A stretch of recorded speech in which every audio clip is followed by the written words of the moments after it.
everybody, welcome to our hopeful homestead. We are checking the bees. It's been quite a while since we have checked them last, and so we are hoping everything is going well, but I can see them. They look to be enjoying life here. I don't know if you can see them all. So we put this gate up around the bees because we have cows and horses now on this pasture. And then you can see up there, there's our house being built. So we're really excited about that. So we are checking out this top honey super, which is empty. I don't know, we're gonna have to decide if we wanna take this thing off for the winter or not. I've been reading some conflicting things, like some people say we should take it off. What do you think, honey? Have you ever read anything or have any thoughts on that? I think probably take it off. There's nothing in here for them, so I'm even looking in the middle. They haven't done anything with the middle, so so it's just empty space for them to have to like insulate and keep warm. Yeah, so we want them, the biggest thing is we want them to survive the winter. We want them to stay warm. We want them to have enough food, which is their honey. And so if we leave this up here, it's probably not going to help. They're probably not going to fill this thing with anything by the time the real cold weather starts setting in. Today it's 70 some degrees, so it's very nice. It's not cold here yet. I think at night it gets down to like 60s. I don't know. So, yep, here's another one. Just nothing in there. I don't know what they're doing. Yeah, I don't get it.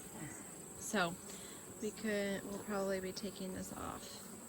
Do you want to just take this whole frame right off, honey, or this whole box? Since we don't need to look through it. Right. So we want to see what's going on down here in these two. Last time you checked, they were full of honey, right? Yeah. So they put their what is it called? Propolis? Yeah. Is what sticks these boxes together so tightly. And that's good in the winter because, you know, then they keep it nice and warm, but it's not that easy to open up. Kind of got to get through their sticky propolis. So we're going to just take this top box right off. And you can see all of their happy working in here. So this is where they're storing honey. They're working away. We can't wait to see what's in here. Hopefully everything's going well with the queen and everything like that. What are you putting in here today? I'm putting some Apavar strips in here.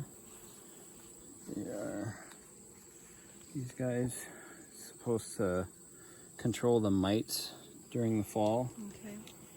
So I want to put 2 in each brood box, kind of spaced in the middle, like between 7 and 8, and between 3 and 4 over here. How do they catch the mites? It just helps treat the bees for the mites. So how does it do that? it's a good question. I'm not sure exactly how it all works. It's not using like chemicals or anything, is it? No, they said it's an all-natural thing. So hopefully. Yeah, we don't really want to use chemicals with our bees or with any of the hive.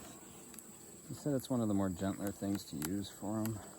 And we put some in the summer? I put some in the late spring.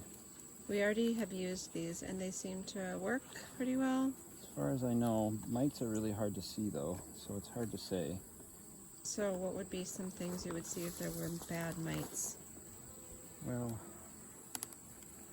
it could affect how the colony survives the winter, because they might appear strong and everything until winter, and then the mites kind of can take over in the winter and start to really affect them.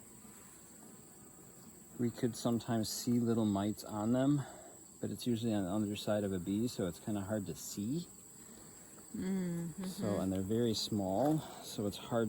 I mean, you just kind of assume you have mites because all the bees get mites, basically. You just assume you have them and you try to treat to prevent them. see. So we are assuming there are mice in here. Yes. Cool. Which is why we're